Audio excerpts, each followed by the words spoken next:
In 1979, this place became a name every American knew. 3 Mile Island, the worst nuclear accident in US history. For 45 years, half of this plant sat dead, decommissioned, a monument to caution. Until now. This isn't a disaster documentary. This plant is coming back online, on purpose, and the reason has nothing to do with the town around it. It has everything to do with this. Everyone's watching the AI race like it's a race of algorithms. Whoever builds the smartest model wins. That's the story you've been told. It's not wrong. It's just incomplete. Because behind every chatbot answer, every image generated in 2 seconds, there's a question almost nobody outside the energy industry was asking 3 years ago. In 2025 alone, the electricity consumed by the world's data centers grew 17%. The centers built specifically for AI grew 50% in a single year. By some estimates, in 2026, the world's data centers will consume more electricity than every home and business in Japan combined. If AI infrastructure were a country, it would be one of the biggest electricity consumers on Earth. And it didn't exist 5 years ago.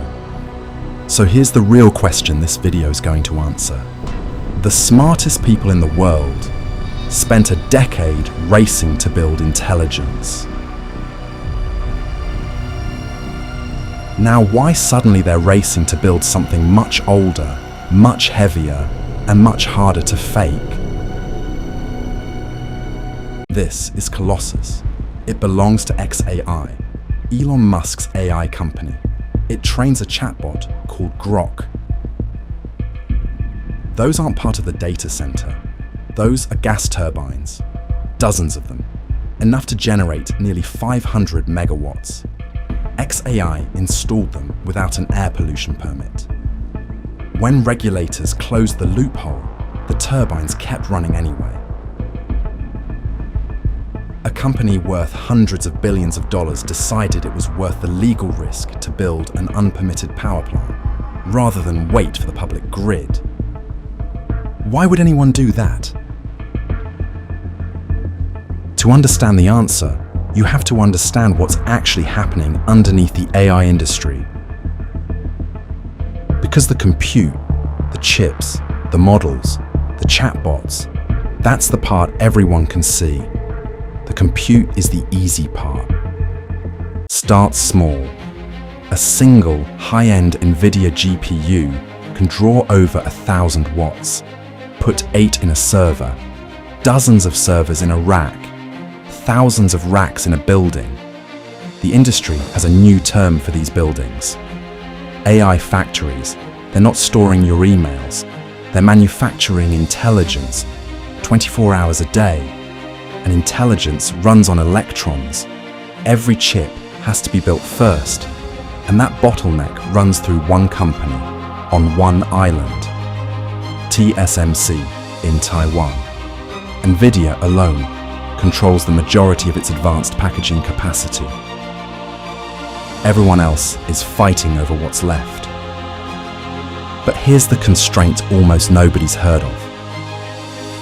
This is a power transformer, unglamorous, and right now, one of the single biggest bottlenecks in the entire AI build-out.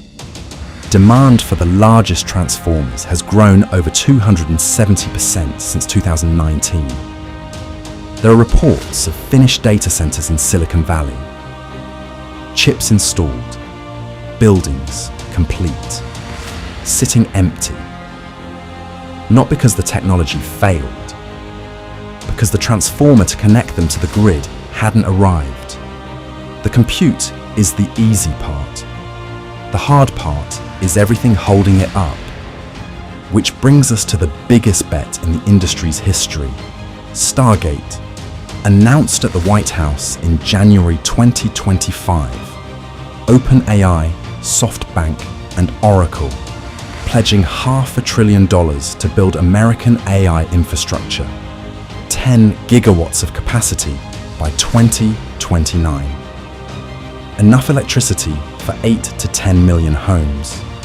The flagship site in Abilene alone is 4 million square feet. By 2026, 5 more US sites had been announced, chosen from over 300 proposals across 30 states.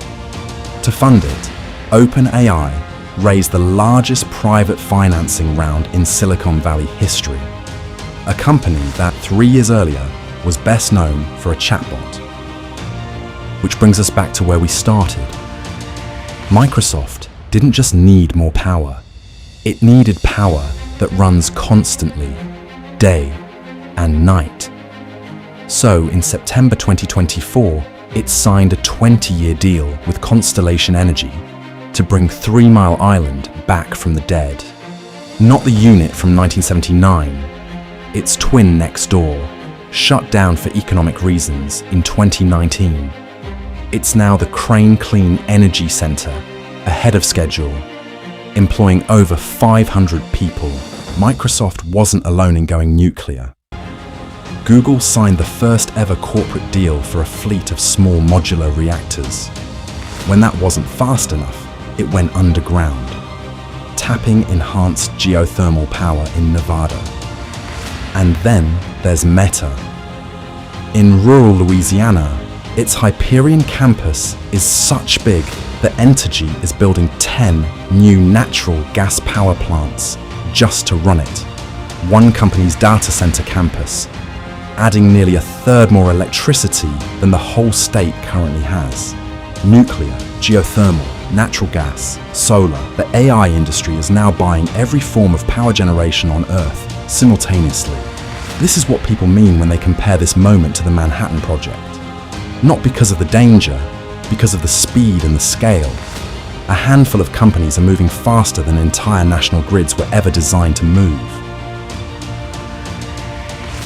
So, who pays for all of this? Start here. Nearly 200 data centers, with 100 more on the way. This one county carries an estimated 70% of the world's internet traffic. To keep up, Dominion proposed a 14% residential rate increase for 2026. Zoom out to the regional grid, PJM, 13 states and Washington, D.C. Capacity prices rose more than tenfold in 3 years. One analysis projects that by 2028, the average household in this region pays an extra $70 a month. And almost none of it builds new power plants. Most goes straight to owners of plants that already exist, which brings us back to the mystery we opened with. Remember those unpermitted gas turbines? Here's why XAI took the risk. Waiting for permits would have meant falling behind in a race where the company believes weeks matter. So it built its own power plant first and dealt with the consequences after. The consequences landed on a community already breathing some of the worst air in the region. A neighborhood rated an F for ozone pollution, where nearby residents report cancer risk 4 times the national average. In April 2026, the NAACP sued. And then, something unusual happened. The US Department of Justice intervened, not against the polluter, but for it. A Department of Defense official testified that Grok is one of only 4 AI systems the government considers capable enough for national security work, and that shutting down the plant could hurt America's standing in an AI arms race. So, there's your answer. It was never just about a chatbot. It became, in the eyes of the federal government, a matter of national security, powerful enough to override a community's right to clean air. The jobs are real. The tax revenue is real. In some counties, data centers now fund nearly half the local budget. But so is the rate hike on your neighbor's bill. This isn't a story with a clean villain. It's a technology moving faster than the systems built to govern it. And this isn't just an American story. That's not a marketing slide. That's a UN Water and Environment Institute measuring what one technology sector is on track to consume globally in 5 years. And underneath it all, remember that one island, Taiwan, controlling the world's most advanced chip packaging. In the 20th century, nations went to war over oil fields. In the 21st, the equivalent choke point might be a chip factory the size of a few city blocks. It's not all escalation without answers. In 2026, NVIDIA introduced closed-loop cooling that cuts on-site water use to nearly zero, a real breakthrough. Though even NVIDIA's own researchers admit cooling was always the smaller slice of AI's water footprint. The bigger share comes from generating the electricity itself, which is why the more consequential bets are small modular reactors, enhanced geothermal, and battery storage flexible enough to smooth out an AI factory's demand instead of running the grid flat out. Here's the twist the industry doesn't advertise.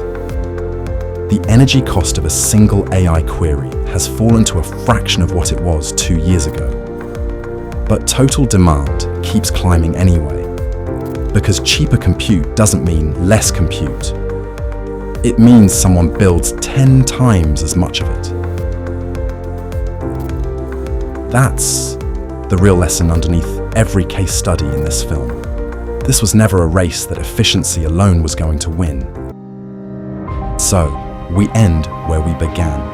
For 45 years, 3 Mile Island stood for one thing: the moment American nuclear power lost the public's trust. Now it's being reborn, not because we changed our minds about nuclear power, because a chatbot needed somewhere to plug in. That's the real story of this decade's AI race. Not the models, not the benchmarks, not who has the smartest chatbot this quarter. It's the race to build the physical world underneath the digital one. The reactors, the turbines, the transformers, the water. Fast enough to keep up with something that 5 years ago didn't exist. The compute was always the easy part. The hard part, the part that will decide who actually wins this race, is everything holding it up.